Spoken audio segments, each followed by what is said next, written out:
तो ये तब होगा जब वो कहेंगे भले भले मैं कोई घबराऊंगा नहीं, ना मैं दुखी होऊंगा। भाई इस परिस्थिति में हूँ तो हूँ, परिस्थिति से मैं बहुत कुछ निकालूंगा। इस परिस्थिति से ही देखो, कहते हैं ना एक तरह से, यहाँ क्यों आया हूँ मैं, या मैं क्यों कर रहा हूँ, मैं यहाँ क्यों हूँ, और यहाँ मैं कर क्या रहा हूँ, यहाँ मैं क्या कर सकता हूँ, मैं यहाँ पर कैसे बढ़ रहा हूँ। मैं यहाँ पर जैसे दुख गलत में भी कुछ व्यक्ति बढ़ते हैं, तो देखना है कि यहाँ पर मैं कैसे बढ़ रहा हूँ, इस बढ़ने को मैं कैसे अच्छे में बढ़ा सकता हूँ, कैसे मैं अपनी उन्नति कर सकता हूँ। मैं यहाँ पर बढ़ रहा हूँ, वो तो देखना होता है कि यहाँ पर मैं कैसे चल रहा हूँ, कैसे दिमाग से चल रहा हूँ, कितनी तेजी से चल रहा हूँ, कैसी गति से चल रहा हूँ, कैसी मनसा है, उस मनसा को कैसे मैं उपयोग कर सकता हूँ। वह मनसा, हाँ मेरी सही तो है, उस मनसा को मैं कैसे उपयोग में कार्य में ला सक सिद्ध कर सकता हूँ, जिससे कि मैं उन्नति हूँ, जिससे कि मैं इच्छा में पूर्णता हो, जिससे कि मुझे कुछ मिले, जिससे मुझे कर्मफल मिले, तो कैसे उन्नति कर सकता हूँ। तो यहाँ पर सब देखना चाहिए, कुछ ना कुछ हमारी गति है कि हम बढ़ रहे हैं, यहाँ पर क्यों हम बढ़ते हैं। तो वही मंथन कम करना है, मंथन मथन यही दूध से क्या कि कष्ट को देखो, भले ही यहाँ पर परिस्थिति में आ गए, परंतु उस परिस्थिति से मैं निकालूंगा। इस गाँव में ही रह करके, सब कहते हैं ना शहर के गाँव में रह के मैं अपने कल्याण की वस्तु को एकत्रित करके, अपने पूर्णता को पहचान के अपने स्वयं को पहचानूंगा कि यहाँ पर मैं कैसे रह रहा हूँ और कैसे मैं रह सकता हूँ आगे भी मैं कैसे रह सकता हूँ। अर्थात अब आप इसको समझ गए होंगे। अब आप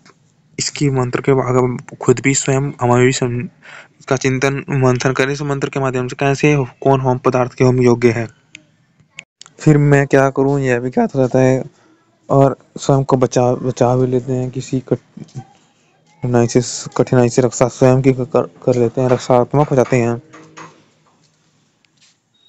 यथार्थ में हार नहीं मानूंगा, मतलब मैं इस परिस्थिति में क्यों गया, अपने में ही एक चिंतन मंथन करना कि मैं इस परिस्थिति में क्यों आया, कि मैं यहाँ क्यों कर रहा हूँ, मैं ऐसा क्यों कर रहा हूँ,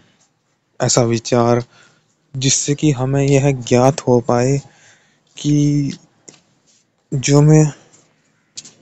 कर रहा हूँ, भले ही रहना पड़ जाए, कोई भला कोई मुझे बुरा ना कहे। एक ये होता है कि अपनी समझ, अपने को जानना, अपनी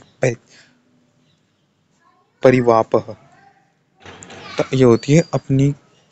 एक अंडरस्टैंडिंग, एक समझ उत्पन्न हो जाती है, जिसमें कहता है कि भाई देखो कोई मुझे वो ना कहे, सब ओर से बीज का बुना, सब ओर से मैं ठीक कहलाऊं। करम्भ अर्थात करन दबाव, मथन का साधन, दबाव मतलब जब मथ के कुछ दब के ये तो कुछ निकलता है, मथन का साधन, जैसे दूध को मथते हैं, यंत्र द्वारा खींचने योग्य औषधि रूप रस के लिए, तो औषधि, औषधि कहते हैं ना मक्खन को, तो मत मत मत के जो निकला वो है औषधि रूप। को भुने हुए अन्न, अन्न भी भाई दब दब कर भून कैसे हैं, जब उस पर दाब पड़ता है तो भूनता है, या मथन का साधन सत्तू,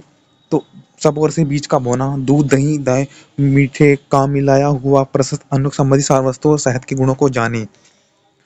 जो पदार्थ पुष्टिकारक सुगंध युक्त मधुर और रोगनाशक गुण युक्त है, वे होम करने के योग्य हविष्यंजक हैं। ऐसे पदार्थों का आपको यज्ञ हवन करना चाहिए। दर्शन मीमांसा से दर्शन में आमिक्षा,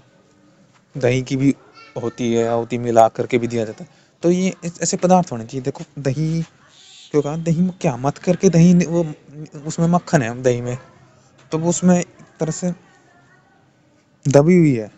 अर्थात वो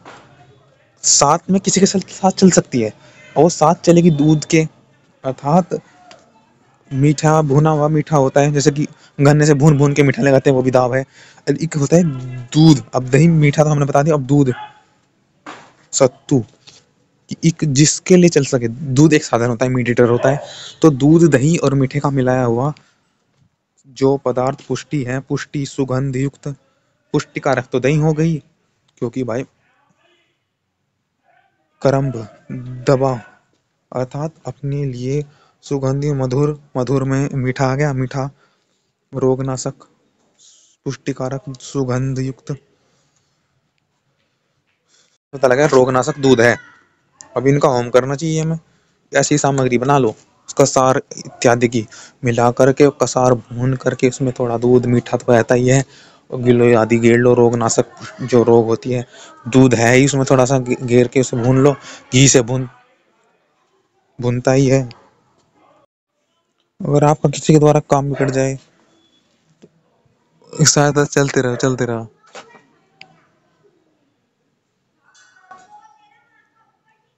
जो काम कुछ करना है आपको, और अगर आपसे उसमें गलती होगी तो आप किसी की मान करके विश्वास तभी करना चाहिए,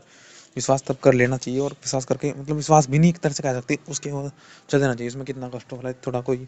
अपने अनुस चाहे अपना उसमें लाभ देख रहा हो, परंतु आप उसको उसमें कष्ट देकर चलना चाहिए कि भाई मेरे पे तो अभिमान नहीं, और इस समय करना योग्य है। फिर आप उसको स्वयं उसको सीख जाएंगे कैसे कैसे व्यक्ति कर रहा है, आपका ऐश्वर्य बढ़ेगा, जैसे कि हमने पहले भी अग्नि के माध्यम से सिखा कहा था आपको। तो फिर आप देखते रहेंगे उस परिस्थिति में रह रह करके आपके स्वयं सीखे हैं।